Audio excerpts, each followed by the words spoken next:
Dear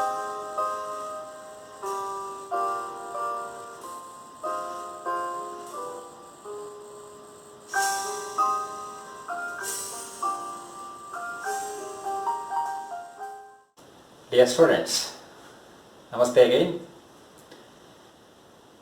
I have already completed 2 lectures on dielectric materials. Probably you have learnt the types of dielectric materials and the different polarization mechanisms involved from the first lecture. And the second lecture was on the internal fields in the dielectric materials. I have derived the expression for the internal field in dielectrics, which you have learnt. In this lecture, I am going to tell you how to obtain the Clausius-Mosotty equation for an elemental dielectric material and also the application of dielectric materials in a capacitor. We are going to understand how the capacitance of a capacitor can be enhanced by inserting a dielectric material between the plates of a capacitor.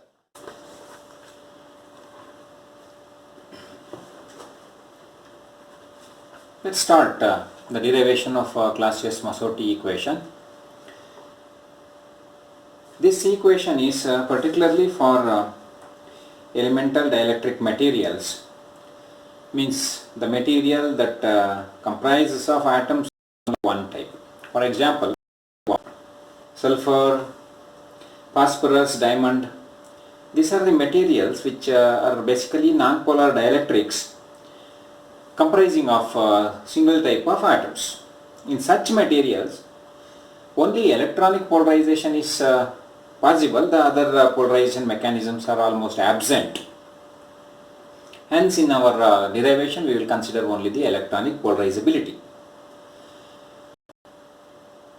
In the earlier class, we have defined the expression for the polarization P in terms of the polarizability, electronic polarizability alpha E. Here, in this equation, EI is the internal electric field, for which we derived an expression in the last class, and also we defined its definition, that it is the sum of the field, that is the electric field due to the dipoles, and the externally applied electric field.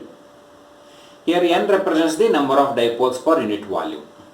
On rearranging the equation, we get the expression for EI, and we also have one more expression for the polarization in terms of the permittivity of free space epsilon naught and permittivity of the material, that is dielectric constant epsilon r. Here E, capital E, represents the externally applied electric field intensity. On rearranging, we get the expression for external field. Now, let us take the definition of internal field. Internal field is the sum of the external field capital E, this can be substituted here, and gamma P by epsilon naught, that is the field due to dipoles, and EI, we have the expression P by N alpha E, that can be substituted here. On substituting and cancelling the common term P, we will get the expression shown here.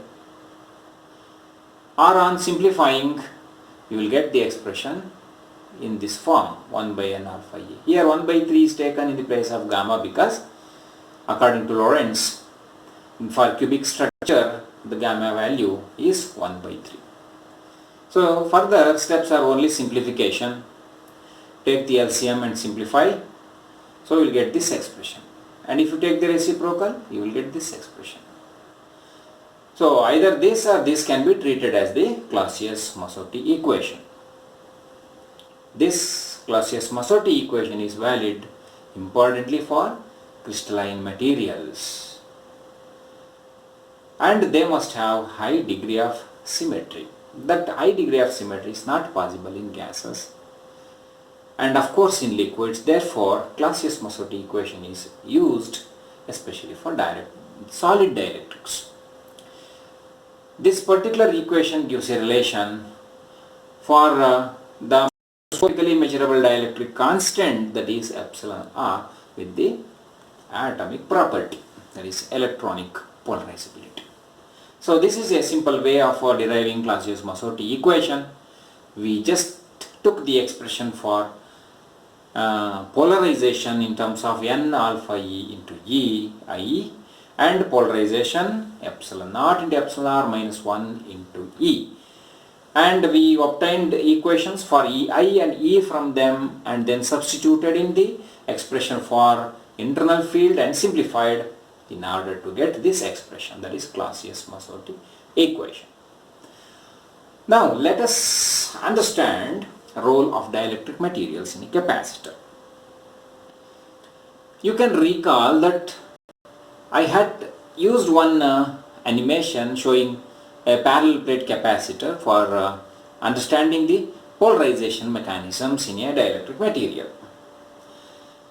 Let us consider the same animation wherein two parallel plates are available, conducting plates are available. They are separated by a distance small letter d. And if these two capacitor plates are connected to a battery or a cell, the one which is connected to the positive terminal gets positively charged, and the other one that is connected to negative terminal gets negative charges. So now the plates are charged, and because of these two types of charges, one electric field will be established, and this dielectric material which we are inserting between the plates will establish one more electric field. Because when this dielectric material is placed between the plates of the capacitor, it gets polarized. That means the displacement of charges takes place within the dipoles, or the atoms and dipoles are formed, and the result is that the two ends or the two faces of the dielectric materials are accumulating the positive and negative charges respectively. The face that is closer to the positive plates is accumulated with the negative charges, the other face, opposite face, is accumulated with the positive charges. Therefore it develops an electric field, that is ED, E subscript D. EE, this is the electric field due to the positive and negative charges on the plate. You know that the capacitance of a capacitor depends on three parameters: the dielectric constant, area of the plate, and thickness of the dielectric material, or you can say the distance between the two plates. So capacitance can be modified either by modifying the area of the plate or by modifying the distance or the thickness of the dielectric material, and also by using a suitable dielectric material of dielectric constant epsilon r. If epsilon r is high, capacitance must also be high. Let us understand how that enhances the capacitance. That means the dielectric material enhances the capacitance. As I was describing, an electric field EE is established by the charges of the plates, and these charges on the surfaces of the dielectric materials establish one more electric field, but in the opposite direction, because you know that we usually we take the direction of electric field from the positive charge towards the negative charge. Here external field is therefore taken from positive plate to negative plate, whereas the dielectric is polarized in such a way that the face closer to the negative is positively charged. Therefore electric field due to the dielectric is shown from this direction. Hence the two electric fields are opposite to each other. In that case, the effective electric field, net electric field E, is the difference between them, EE minus ED. We have a definition of electric field wherein you can find the ratio of the potential difference and the distance between the plates or the thickness of the dielectric material. So if there is a decrease of electric field, there must be the decrease in the electric potential, and this electric potential can affect the capacitance because the capacitance depends inversely on the potential. So the decreasing electric field decreases the potential difference. If you have applied a specific value of the potential difference, let us say 5 volt, that 5 volt should be established between the plates. But insertion of the dielectric material reduces that potential difference, let us say to 4 volt. But the capacitor plates will recover the potential difference back to 5 volt by acquiring some more charges.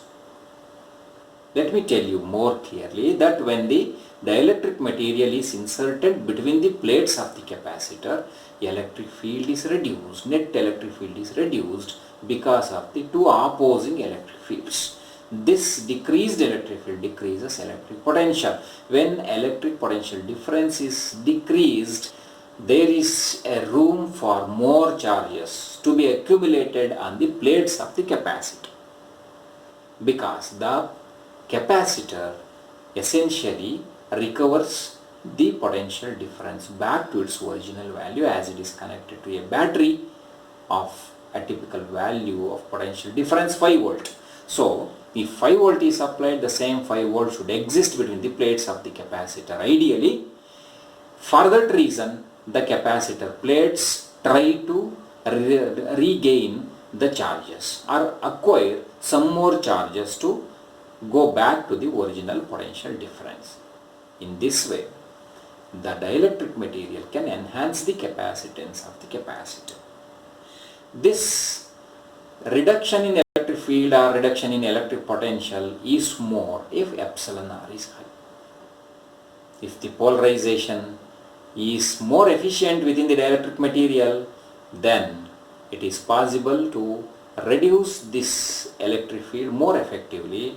If there is more reduction in electric field, there will be more chance for the capacitor plates to gain more charges. So more charges.